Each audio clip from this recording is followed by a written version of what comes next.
அழகர் மலைக்கே காவலா இருக்கிறது 18ஆம் படி கருப்பணசுவாமி தான்.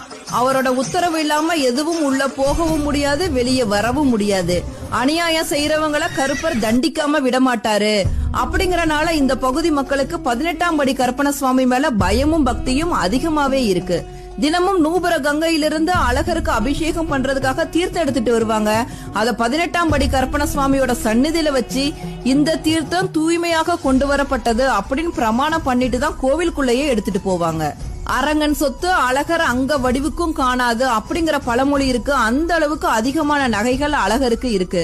மதுரை சித்திர திருவிழாக்காக அழகர் வெளியே போறப்ப என்னென்ன நகைகளை அணிந்து கொண்டு போறாரு அப்படிங்கிற பட்டியல 18ஆம் படி கருப்பணசுவாமி முன்னாடி வாசிச்சுட்டு தான் போவாங்க. அதே மாதிரி திரும்ப வரப்ப எல்லா நகைகளும் சரியாக இருக்கிறதா அப்படிங்கறதையும் கருப்பணசுவாமி கிட்ட உறுதி செஞ்சுட்டு தான் கோவிலுக்குள்ளேயே போவாங்க. அழகர் கோவில் சொத்துக்கள் எல்லாத்துக்குமே 18ஆம் படி கருப்பணசுவாமி தான் காவல்.